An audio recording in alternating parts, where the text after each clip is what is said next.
अस्सलाम वालेकुम। कैसे हैं आप लोग? उम्मीद करता हूँ कि आप सब खैरियत से होंगे और जहाँ भी होंगे खुश होंगे। मेरा नाम है वहाब और मैं आपकी भेजी हुई स्टोरीज नरेट करता हूँ।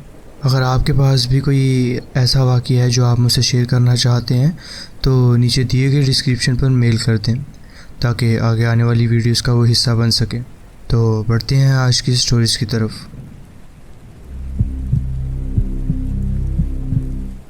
अस्सलाम वालेकुम। ये कहानी पाकिस्तान के एक दूर दराज गाँव की है जहाँ ज़िंदगी धीमी और सादी है। यहाँ ना कोई शॉपिंग मॉल है ना ही सिनेमा। जो सबसे करीबी है वो भी तकरीबन 20 से 25 किलोमीटर दूर। ऐसे माहौल में अक्सर नौजवान गलत आदतों में लग जाते हैं, मगर मेरी सोच अलग थी।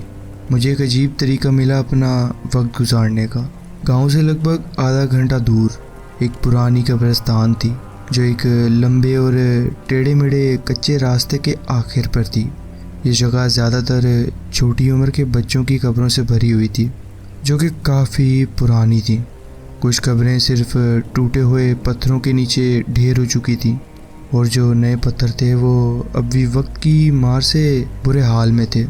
दिन के वक्त ये जगह इतनी खौफनाक नहीं लगती थी, मगर रात को ये जगह एक अलग ही खौफनाक मंजर पेश करती थी। पिछली गर्मियों के मौसम में हम दोस्तों ने फैसला किया कि रात के अंधेरे में इस कब्रिस्तान का सफ़र किया जाए। मैंने दिन के वक्त तो इस जगह का अक्सर दौरा किया था, मगर कभी रात को नहीं आया था। सोचा ये एक अजीब और थोड़ा डरावना तजुर्बा होगा। टॉर्च लाइट ले के कब्रें देखना और देखना कि कौन हम सब में से, हम दोस्तों में से सबसे पहले डर कर गाड़ी में जाएगा। जब हम कब्रिस्तान के पास पुरानी जंग लगे दरवाजे के पास पहुँचे तो रात की खामोशी ने हमें हैरान कर दिया।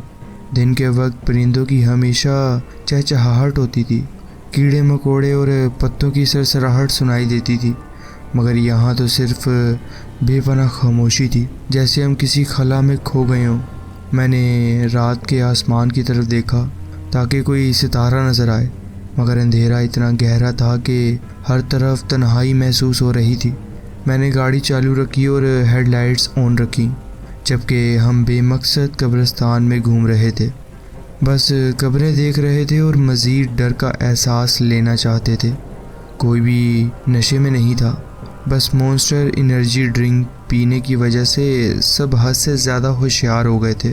मैं एक कब्र पर लिखी सबसे पुरानी तारीख ढूंढ रहा था जब मेरे दोस्त अली ने आवाज़ दी, कौन गाड़ी के पास वापस चला गया है। मैंने पीछे मुड़कर देखा, मगर गाड़ी के पास कोई नहीं था। हमने जब सबसे पूछा तो सभी अलग अलग जगहों पर थे, लेकिन अली का कहना था कि उसने साफ साफ एक साया पैसेंजर सीट के पास देखा था। जब किसी ने भी इस बात का इकरार नहीं किया तो हमने इसे मज़ीद सोचने की बजाय छोड़ दिया। मैं कब्र पर पत्थर हटा रहा था जब मुझे लगा कि फेंस के उस पार जंगल के अंदर किसी बच्चे की हंसी सुनाई दी। मैंने बिना कुछ कहे फ्लैशलाइट उस तरफ की, मगर वहाँ कुछ भी नहीं था। ये देखकर मेरी रूह कांप गई, क्योंकि जंगल इतना खामोश था कि किसी और की मौजूदगी का कोई एहसास नहीं हो सकता था। अली अब भी कब्र के पास था और हुसनैन फेंस के करीब बैठा जंगल की तरफ देख रहा था, जबकि जमील अब वापस पैसेंजर सीट पर जा चुका था, मतलब गाड़ी में जा चुका था। हम सबको एक अजीब सी सरगोशी सुनाई दी, जैसे कोई पुरानी धुन बजा रहा हो। सबकी टॉर्चेस एक ही वक्त एक कब्र पर मुड़ गईं। वहाँ एक छोटी सी लाल रंग की बॉक्स रखी हुई थी जिसमें एक क्रैंक लगी थी जो धीरे धीरे हिल रही थी। मैंने कहा, ये तो खिलौना जैक इन द बॉक्स है। अली ने अपनी फ्लैशलाइट कब्र पर डाली, मगर कोई से एक ऐसे बच्चे की कब्र पर क्यों छोड़ गया होगा जो कि तकरीबन 1985 में मर गया था। उससे पहले कि कोई जवाब देता, क्रैंक अचानक तेज़ी से घूमना शुरू हो गया। म्यूज़िक एक अजीब तरीके से डिस्टोर्ट होने लगा और फिर अचानक जैक इन द बॉक्स का जोकर बाहर निकल आया। हम सब एकदम पीछे हट गए। क्रैंक जो धीरे धीरे हिल रही थी अचानक हेलीकॉप्टर की तरह गोल गोल घूमने लगी। ये देखकर हम सब डर गए और फ़ौरन वापस गाड़ी की तरफ भागे। मैंने गाड़ी स्टार्ट की और देखा कि जमाल परेशान लग रहा था। मैंने उससे पूछा, क्या मसला है? क्या तुम में से कोई गाड़ी के बाहर हाथ मार रहा है? उन सब ने इनकार से सर हिला दिया। जमाल ने कहा कि जब वो गाड़ी में बैठा तो उसने महसूस किया कि छोटी छोटी हाथों की थपथपाहट सुनाई दे रही है, जो ट्रंक से शुरू होकर धीरे धीरे पैसेंजर सीट की तरफ आती गई। हमने समझा कि वो सिर्फ घबरा रहा है, मगर जब हम गाड़ी को मेरे घर के गैराज में पार्क करने लगे तो जो देखा उसने सबके होश उड़ा दिए। गाड़ी के पैसेंजर सीट पर छोटी छोटी बच्चों के हाथ के निशान बने हुए थे। हम सब ने इन निशानों को देखा, मगर आज तक इस बात पर कभी तफरीह नहीं की। मैं दोबारा दिन के वक्त उस कब्रिस्तान गया, मगर जैक इन द बॉक्स फिर कभी वहाँ नहीं मिला। ये था मेरा एक वाक़या जो मैं आपके साथ शेयर करना चाहता था। जी बहुत बहुत शुक्रिया, आपने अपनी कहानी हमारे साथ शेयर की। बढ़ते हैं अपनी नेक्स्ट स्टोरी की तरफ।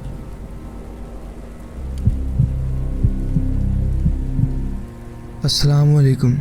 ये वाक़या कुछ महीने पहले का है, जब मेरी दोस्त ने तीसरी मुलाकात के लिए एक अजीबो गरीब तजवीज़ दी। उसने कहा कि हम कुछ स्नैक्स, लैपटॉप और एक डरावनी फिल्म लेकर सबसे वीरान कब्रिस्तान में जाएं, जो हमें करीबी कहीं मैसर हो। हम दोनों बहुत बड़े हॉरर फैंस थे और समझते थे कि हम किसी भी चीज़ से नहीं डरते, इसलिए हमने खुद को खौफनाक माहौल में डालना एक अजीब एडवेंचर समझा। हमने कब्रिस्तान का इंतखाब किया जो हम दोनों के लिए नया था। ये जगह लाहौर से तकरीबन 1 घंटे के फासले पर छोटी सी जगह के बाहर थी, जहाँ लोग कम ही थे।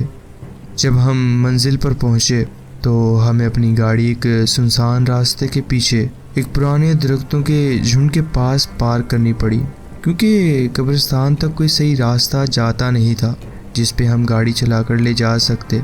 हमें वहाँ तक पहुँचने के लिए तकरीबन 3 मील पैदल चलना पड़ा। रास्ता एक मिट्टी का तंग सा था जो गहरी झाड़ियों से घिरा हुआ था। आगे जाकर दरख्तों का झुंड ख़त्म हुआ और हम एक छोटी सी खुली जगह पर पहुँच गए, जहाँ कदीम कब्रें इसी तरीके से इधर उधर बिखरी हुई थीं। अंधेरा गालिब था और हमें सिर्फ अपनी टॉर्चेस का सहारा था। हमने एक चादर बिछाई, लैपटॉप रखा और स्नैक्स खोले और फिल्म चालू कर दी। पहले तो माहौल अजीब सा लगा, मगर धीरे धीरे हम रिलैक्स्ड हो गए। लेकिन कुछ ही लम्हों में एक अजीब वाक़या हुआ। एक पुरानी पिकअप गाड़ी जो कि पहले तो वहाँ से नहीं गुजरी थी, अचानक कब्रिस्तान के बाहर वाली रोड पर नज़र आई। उसकी हेडलाइट्स हमारी जगह तक नहीं पहुँच पा रही थी, मगर हम इसके गुजरते वक्त इसकी रोशनी दरख्तों के बीच से देख सकते थे। पहले हमने इस पर कोई ध्यान नहीं दिया, मगर जब वही गाड़ी दोबारा पलट के आई तो दिल धक से रह गया। इस बार गाड़ी धीरे धीरे कब्रिस्तान के फाटक के सामने आकर रुकी। मैंने फ़ौरन लैपटॉप बंद किया और हम दोनों चुपचाप बैठ गए। गाड़ी की हेडलाइट्स चंद लम्हों के लिए हमारी तरफ आईं, फिर पीछे हट गईं और गाड़ी कब्रिस्तान के बाहर ही रुकी थी। हमें समझ नहीं आ रहा था कि आदमी ने हमें देखा है या नहीं, और अगर देखा है तो उसका इरादा क्या है। मैंने अपनी दोस्त से कहा कि हम यहाँ से निकलते हैं, और उसने फ़ौरन हाँ कर दी। लेकिन जैसे ही हमने सामान समेटना शुरू किया, गाड़ी की हेडलाइट्स बंद हो गईं और सब कुछ अंधेरे में डूब गया। हम दोनों चुपके से नीचे बैठ गए, एकदम बेहरकत। हम ये भी नहीं समझ पा रहे थे कि गाड़ी में कोई आदमी भी है या नहीं, या फिर वो सिर्फ हमें डरा रहा है। वापस जाना भी मुश्किल था, क्योंकि हमें उसकी गाड़ी के पास से होके ही जाना पड़ता, और जंगल से निकलने की कोशिश करते तो आवाज़ होती और हम खो भी सकते थे। कुछ देर तक चुप रहने के बाद मैंने सोचा शायद गाड़ी का ड्राइवर सो गया है या फिर कोई अंदर किसी से बात कर रहा होगा। मैंने अपनी दोस्त का हाथ दबाया और इशारे से कहा कि हम धीरे धीरे रास्ते की तरफ चलें। बहुत एहतियात से हम एक एक कदम रखते हुए रास्ते की तरफ बढ़ने लगे। जैसे ही हम उस गाड़ी की रोशनी से बाहर आए, हमने अपनी रफ्तार थोड़ी तेज़ कर दी, मगर दिल की धड़कन बढ़ गई थी। हम सिर्फ आधा मील ही चले थे कि अचानक जंगल के किसी कोने से एक औरत की चीख सुनाई दी। वो चीख इतनी ज़ोर से आई थी कि हम दोनों एकदम रुक गए। और उसके फ़ौरन बाद एक गोली चलने की आवाज़ आई। हम दोनों एकदम होश खो बैठे और बिना कुछ सोचे भागना शुरू कर दिया। रास्ते पर आकर मैंने अंदाज़ा लगाया कि अगर हम इसी रफ्तार से भागते रहे तो कुछ ही मिनट में अपनी गाड़ी तक पहुंच सकते हैं। मगर फिर अचानक मैंने अपनी दोस्त के हाथ ज़ोर से खींचकर उसे रोका। मैंने उसे कहा कि हमने छुप जाना चाहिए।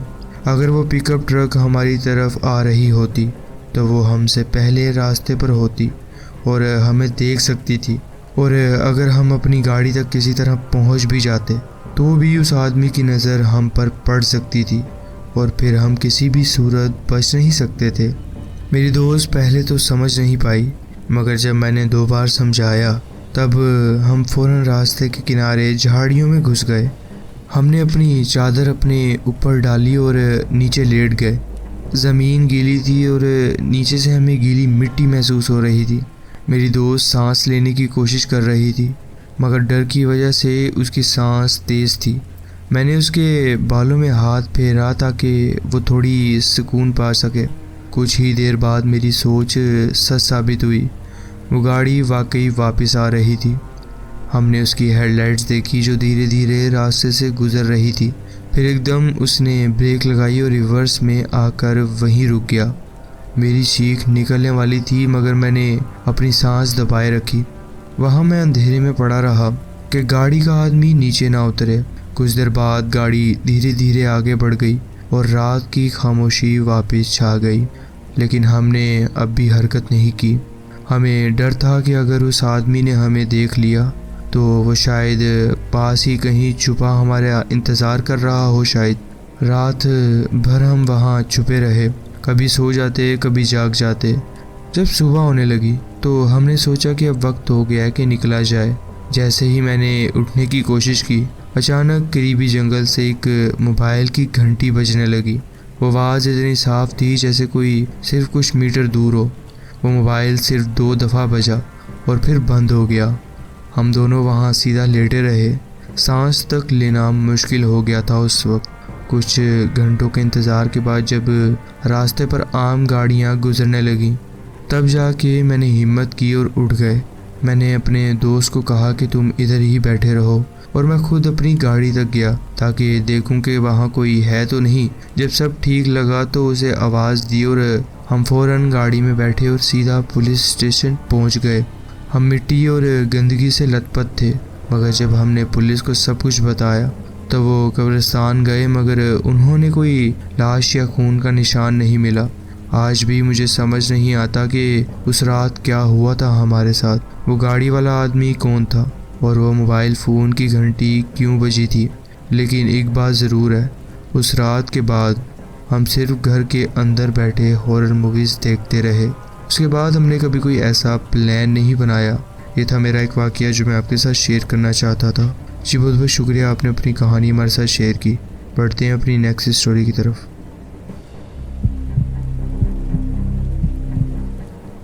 अस्सलाम वालेकुम, मेरा नाम बिलाल है और ये वाक़या कराची के एक पुराने इलाके बंज रोड पर एक पुरानी हवेली में हुआ है। उस रात हम सब एक जगह जमा थे क्योंकि हमारे घर में एक छोटा फैमिली फंक्शन था। जब वो फंक्शन ख़त्म हुआ और जब सब लोग जाने लगे तो मेरी खाला ने मेरी माँ से पूछा कि क्या वो रात यहाँ गुजार सकती हैं, क्योंकि मेरी कज़न 1 घंटा पहले, जो कि बहुत छोटी थी, वो सो चुकी थी। मेरी माँ ने इजाज़त दे दी और फिर दोनों ने बैठक कर फर्श पर गद्दे बिछाना शुरू किए। जब तक वो सब तैयार हो चुके थे, रात काफ़ी गुजर चुकी थी। धीरे धीरे सब लोग नींद के आगोश में चले गए। मेरी रात के बीच कहीं आँख खुल गई। मुझे समझ नहीं आया कि क्या टाइम हो रहा है। फिर मेरी नज़र एक अजीब चीज़ पर पड़ी। मैंने देखा कि एक छोटी लड़की दीवार की तरफ मुंह किए खड़ी है। मेरी तरफ उसकी पीठ थी। ये नज़ारा देखकर जैसे मेरी सांस ही रुक गई हो, लेकिन मुझे लगा कि शायद मेरी भांजी नींद में चल रही है, इसलिए मैंने इस बात को नज़रअंदाज किया और वापस लेट गया। मेरी आंखें भारी महसूस होने लगीं और मैं दोबारा सो गया।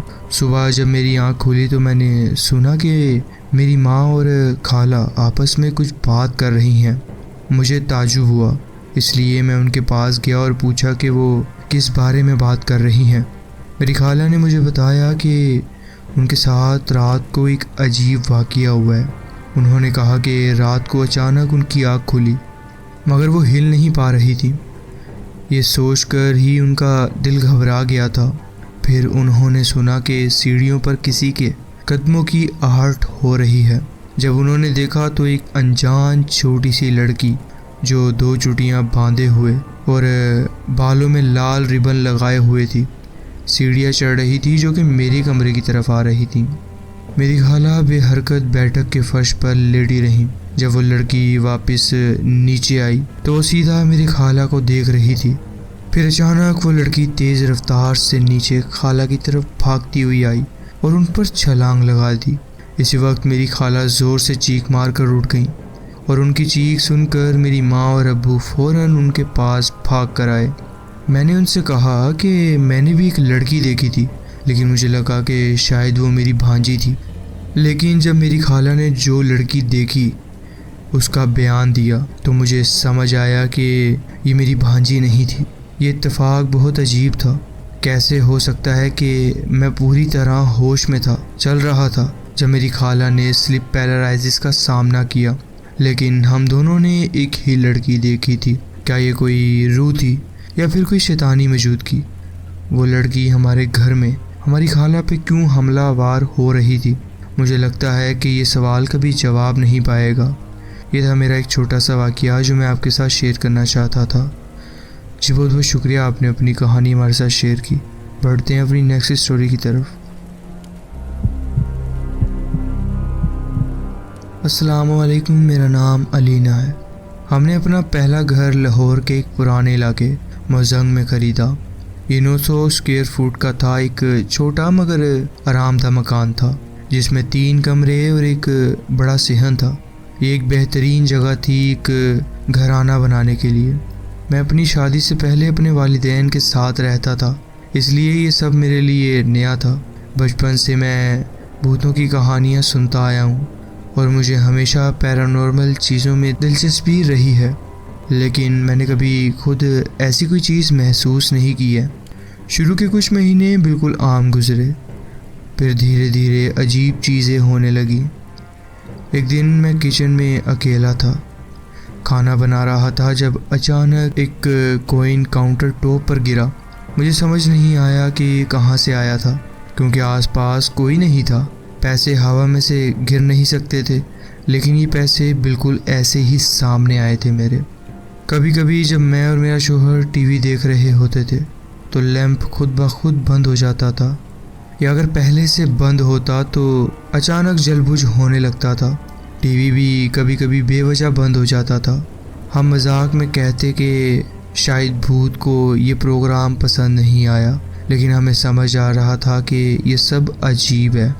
सब कुछ ऐसा ही चल रहा था जब मेरी प्रेगनेंसी का 7वां महीना आया। एक रात मेरा शौहर और उसका दोस्त समीर हमारे घर आए।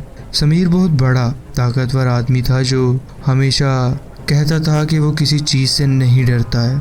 मेरा शौहर उसके साथ छत पर बैठकर गपशप कर रहा था और मैं थक कर कमरे में सो गई थी। बस आंख लगने ही वाली थी कि अचानक एक ज़ोर की आवाज़ आई जो मुझे झटके से जगा गई। मुझे लगा कि शायद उन्होंने कोई भारी चीज़ गिरा दी है।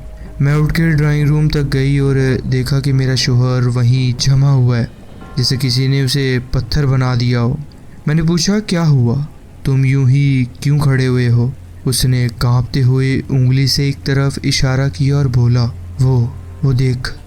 मैंने देखा तो हमारी फ्लोरिंग का मेटल का ग्रिल जो हवा के लिए था अपनी जगह से उड़ा हुआ कमरे के दूसरे कोने में पड़ा हुआ था। दीवार में एक गहरी दरार थी जहाँ से ये टकराया हुआ होगा। मेरा शौहर जो कि पैरानॉर्मल चीज़ों पर यकीन नहीं करता था, फिर भी उसकी आवाज़ से डर समझ आ रहा था। उसने कहने की कोशिश की कि शायद ये बिल्ली की वजह से गिरा होगा, लेकिन उस वक्त हमारी बिल्ली हमेशा की तरह एक कुर्सी पर सो रही थी। उस रात जब हम दोनों बिस्तर पर लेट गए तभी हमारे बेडरूम का दरवाज़ा धीरे धीरे खुल गया। अंधेरे में एक काली परछाई दिखाई दी जो फिर अचानक हवा में घुल गई थी। हम समझने लगे कि शायद कोई घर में घुस आया है, लेकिन जब लाइट ऑन की तो कोई भी नहीं था वहाँ पर। मेरा शौहर पूरे घर का चक्कर लगाने लगा और वापस आकर बोला, बिल्ली ने किया होगा। मुझे यकीन था कि ये सिर्फ एक शुरुआत थी। जब हमारा बेटा पैदा हुआ तो मुझे हमेशा महसूस होने लगा कि कोई मुझे देखता रहता है। कभी कभी ये एहसास अच्छा लगता था, जैसे कोई हिफाजत कर रहा हो, लेकिन कभी कभी ये बहुत ही अजीब और डरावना लगता था। जब हमारे बेटे ने चलना सीखा और उसके कमरे में मोटा कारपेट लगाया गया तो एक और अजीब वाक़या होने लगा। हर रात जब हम सो जाते थे, हमें महसूस होता था कि उसके कमरे का दरवाज़ा धीरे धीरे खुल रहा है और फिर हल्के कदम सुनाई देते जो कॉरिडोर में जाते थे। हर बार जब हम उठकर देखते तो हमारे बेटा आराम से अपनी जगह पर सो तो रहा होता था। ये चीज़ हर रात होने लगी थी। हर बार मेरा शौहर कहता कि शायद बिल्ली ने किया होगा। मुझे यकीन था कि ये बिल्ली का काम नहीं है, मगर उसने कभी मेरी ये बात को नहीं माना। कुछ साल बाद हमारी बेटी पैदा हुई। हर चीज़ वैसी ही चलती रही। अंधेरी परछाइयाँ, लाइट्स का जल बुझ होना और टीवी का बेवजह बंद हो जाना।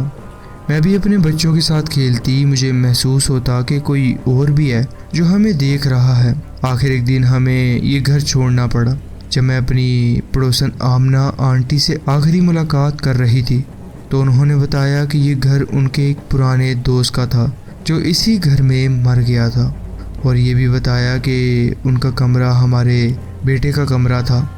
मुझे अब सब कुछ समझ आने लगा। शायद कुछ भी हो रहा था। वो उनकी ही रूह थी जो अब भी वहीं थी। मेरा शौहर आज भी ये बात नहीं मानता। वो आज तक कहता है कि ये सब सिर्फ बिल्ली की शरारत थी, मगर मुझे पता है कि ये सिर्फ एक कहानी नहीं थी। ये सब वाकई हुआ था हमारे साथ, और मुझे ये भी नहीं पता कि क्या वो रूह आखिर वहाँ से चली गई है या आज भी उस घर में भटक रही है।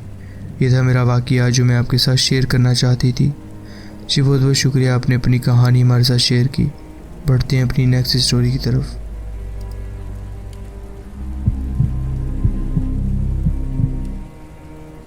अस्सलामुअलैकुम। शादी से पहले की गर्मियों के दिनों में मैं अपने शहर लाहौर वापस आई ताकि अपनी पुरानी स्कूल की दोस्तों के साथ वक्त बिता सकूं। मैं अपनी सबसे अच्छी दोस्त रुखसाना के घर रही जो अभी तक गैर शादीशुदा है। स्कूल के दिनों से लेकर हमारी ग्रेजुएशन तक हम एक दूसरे के बहुत करीब रहे थे। एक रात हम उसके घर के बेसमेंट में बैठे पुरानी यादें ताज़ा कर रहे थे जब उसने अपनी पुरानी डायरी निकाली। उस डायरी में हमने एक लिस्ट लिखी थी जो हम शादी से पहले करना चाहते थे। ज़्यादातर चीज़ें सफ़र और मज़ीद तरीक़ों से ज़िंदगी जीने के मुतालिक थीं जो हम पहले ही कर चुके थे, मगर एक बात जो अब तक रह गई थी वो थी लाहौर के एक पुराना कब्रिस्तान, सब्ज़ ज़रूरत वाला कब्रिस्तान के रात के अंधेरे में वहाँ अकेले जाकर उसका मुशाहिदा करना।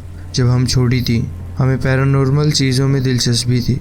हम पुराने और सुनसान मकान देखने जाती थी, तस्वीर लेती थी और आवाज़ें रिकॉर्ड करने की कोशिश करती थी। हमें एकदम जज्बा आया कि हमने रात के लगभग 1 बजे उस कब्रिस्तान जाने का फ़ैसला कर लिया। ये कब्रिस्तान असल में किसी और नाम से मशहूर था, मगर स्कूल में सब इसे सब्ज़ औरत वाला कब्रिस्तान कहते थे क्योंकि अफवाह थी कि एक सब्ज़ रंग की औरत वहाँ रात के अंधेरे में घूमती है। हमने गाड़ी कब्रिस्तान के दरवाजे पर रोकी, फेंस पर चढ़कर अंदर दाखिल हुए और कब्रें देखने लगे। हमें जल्दी महसूस हुआ कि हम कोई कैमरा या रिकॉर्डर नहीं लाए, और जो शौक़ हमें जवानी में था अब वो उतना दिलचस्प नहीं रहा था। मगर अब भी रुखसाना के साथ शरारत करने का मज़ा अलग ही था। हम कब्रें देखते थे, फ्लैशलाइट इधर उधर घुमाते थे। मज़ीद डर महसूस किए बगैर हम इधर उधर फिरने लगे। कब्रिस्तान शहर से ज़्यादा दूर नहीं था, इसलिए दूर कहीं गाड़ियों के चलने की आवाज़ सुनाई दे रही थी। कुछ देर बाद हम घास पर बैठ गए और बातें करने लगे जब रुखसाना ने अंधेरे में किसी जगह इशारा किया। वो क्या है? मैंने देखा तो एक छोटी सी नारंगी रोशनी की झलक नज़र आई। मैं हल्की सी सीधी हुई ताकि उसे देख सकूं कि वो है क्या। मुझे लगा शायद वो किसी सिगरेट की रोशनी हो सकती है। मैंने धीरे से कहा, शायद कोई और भी यहाँ है। चलो, अब हमें कोई तंग नहीं कर सकता। रुखसाना ने मज़ीद ज़ोर से हाथ हिलाकर उस रोशनी की तरफ इशारा किया, मगर फिर एक भारी आवाज़ ने हमें सख्त तरीके से पुकारा, चल निकल जाओ, नहीं तो यहाँ से मैं तुम्हें निकालूंगी। मेरे रोंगटे खड़े हो गए, मेरे पाँव तले ज़मीन निकल गई और रुखसाना ने चीख कर कहा, तुमने क्या कहा? मैंने फ़ौरन उसका हाथ पकड़ा और उसे ज़बरदस्ती गाड़ी की तरफ खींचने लगी। रुखसाना वापस चीख रही थी, मगर उस आदमी ने फिर कुछ नहीं कहा। हम गाड़ी तक पहुँचे और फ़ौरन निकल आए। रुखसाना सारी रात गुस्सा करती रही कि किसी अजनबी ने हमें डरा दिया, लेकिन मैंने उसका दिमाग ठंडा कर दिया और जब हमने रास्ते में एक ढाबे से खाना खाया, मुझे इस बात पर हंसी भी आई, मगर अंदरूनियत में मैं इतनी डरी हुई थी कि रात भर नींद नहीं आई।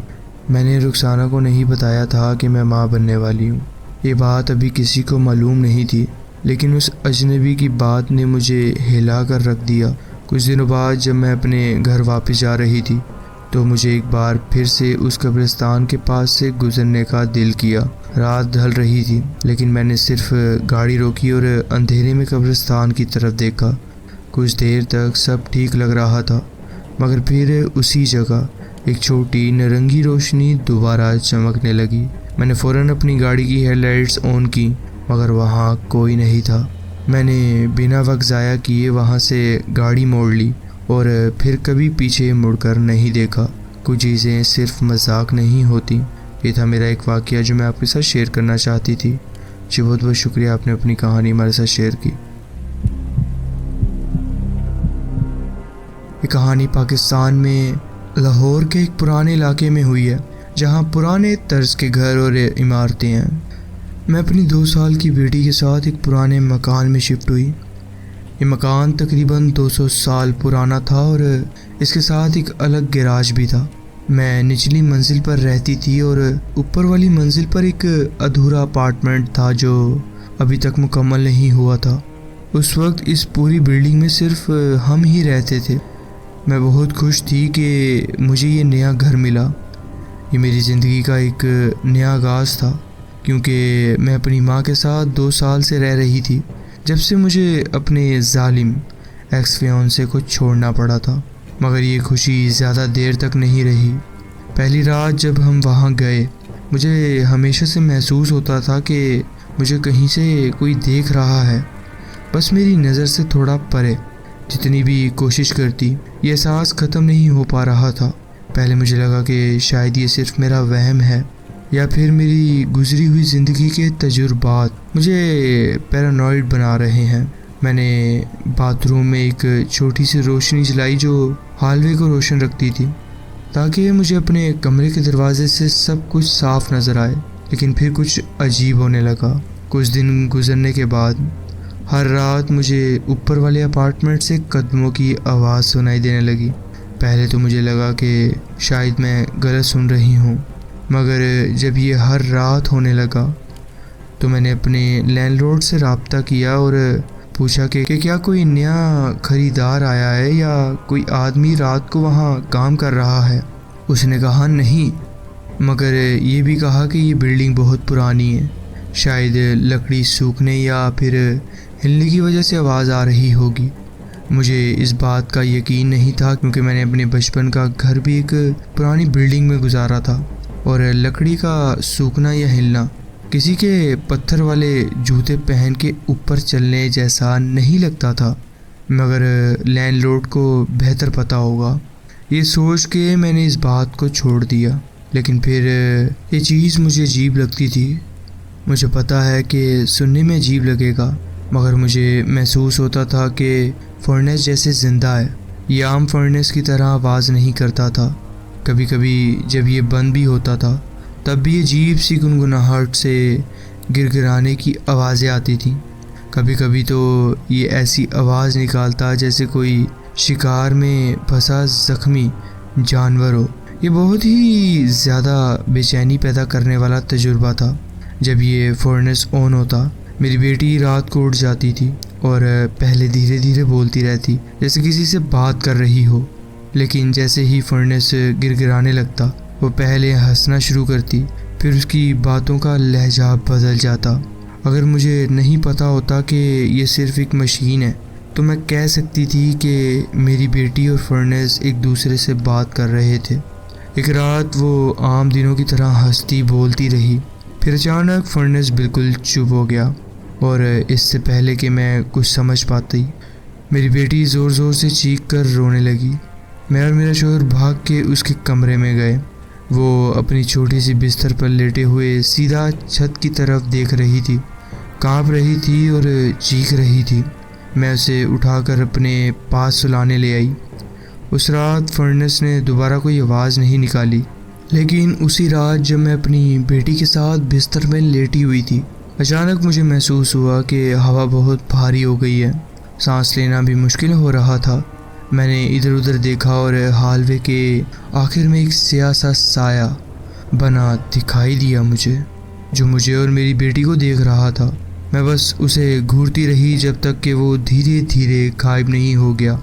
मुझे उम्मीद थी कि शायद ये बस मेरा वहम हो, मगर दिल के किसी कोने में मुझे अंदाज़ा था ये फर्नेस में बसने वाली कोई चीज़ है। उसके बाद हर रात हमें अजीब अजीब बुरे ख्वाब आते। घर में छोटी छोटी चीज़ें गिरने लगती, दरवाजे अपने आप खुलने लगते, किचन में बर्तन हिलते सुनाई देते जब वहाँ कोई भी नहीं होता था। हत्ता के अलमारियों के दरवाजे भी अपने आप खुल जाते थे। 6 महीने तक हमने ये सब सहा। फिर हमने फ़ैसला किया कि अब बहुत हो गया, हमें ये मकान छोड़ना होगा। और जैसे ही हमने ये फ़ैसला किया, वो अजीब सा एहसास जो हमेशा होता था वो अचानक ख़त्म हो गया। बेटी ने रात को उठना बंद कर दिया, जैसे कोई दुश्मन हार मान गया हो। कुछ महीने के बाद एक बुज़ुर्ग खातून ने ये मकान किराए पर ले लिया। उनका शोहर जो कि वफ़ात पा चुका था और वो अकेली रहती थी इस घर में। लेकिन सिर्फ 3 महीने बाद ये मकान अचानक जल गया। अल्लाह का शुक्र था कि वो खातून उस वक्त घर पर नहीं थी, मगर जब मकान को दोबारा ठीक कर दिया गया तब भी उन्होंने वहाँ वापस आने से इनकार कर दिया था। जब आग लगने की तफ्तीश हुई, किसी को भी नहीं पता चल सका कि आग लगी कैसे, बस एकदम शुरू हुई और सब कुछ जला दिया। जो भी फर्नेस में था वो किसी और के साथ ये मकान शेयर नहीं करना चाहता था। ये था मेरा एक वाक़या जो मैं आपके साथ शेयर करना चाहती थी। जी बहुत बहुत शुक्रिया, आपने अपनी कहानी हमारे साथ शेयर की। तो जी फ्रेंड्स, ये थी आज की स्टोरीज़। आप कमेंट्स में ज़रूर बताएं कि आपको ये स्टोरीज़ कैसी लगी। अगर आपको ये स्टोरीज़ अच्छी लगी हो तो वीडियो को ज़रूर लाइक कीजिए और चैनल को ज़रूर सब्सक्राइब कीजिए और बेल आइकन को ज़रूर प्रेस कर लीजिए ताकि आगे आने वाली कहानियाँ वीडियोज़ आपसे मिस ना हो। अपना ख्याल रखें और मिलते हैं नेक्स्ट वीडियो में। अल्लाह हाफिज़।